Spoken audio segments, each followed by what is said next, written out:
Bonjour, je suis Philippe Clerc, je préside actuellement l'Académie de l'intelligence économique. J'ai participé en tant que co-président du comité de programme à la préparation de ce sommet formidable parce que c'est celui qui vient en présence physique après la Covid. Je voudrais évoquer d'abord la fréquentation qui a été remarquable.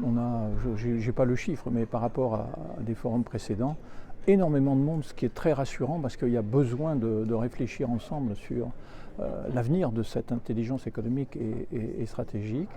Ensuite, on a, je crois, d'expérience, respecté l'originalité du forum, à savoir, le fait que dans le forum, c'est la libre parole qui s'exprime. C'est la convivialité, bien sûr, mais la libre parole, on dit ce que l'on pense et on ne cache rien. Ensuite, une nouveauté, c'est qu'on avait beaucoup de jeunes par rapport à d'autres années, énormément de jeunes qui viennent échanger avec les anciens, les praticiens plus seniors. Sur les contenus, ce qui m'a beaucoup intéressé, je voudrais relever quelques contenus.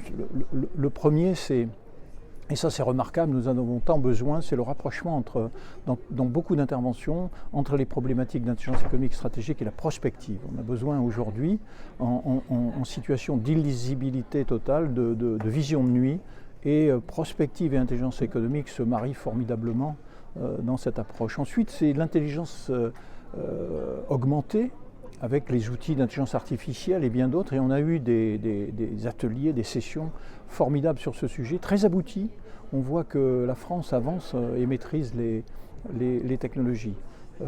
Ensuite, je voudrais conclure sur le fait que quelques points de vigilance dans une session sur la formation, on s'est aperçu je dirais, des tensions, voire des écarts qu'il pouvait y avoir entre le besoin des entreprises, très pragmatiques bien sûr, de compétences très appliquées, et puis la nécessité entre des écoles privées par exemple, et puis la nécessité portée par l'université, les masters à l'université, d'ouvrir le champ des intelligences à la géopolitique en particulier, mais à l'environnement. Et Alain Juillet, en introduction, nous a parfaitement résumé toutes ces orientations, ces priorités essentielles sur ce sujet. Et pour conclure, être vigilant sur les formations, renforcer je dirais, cette dynamique, et elle a été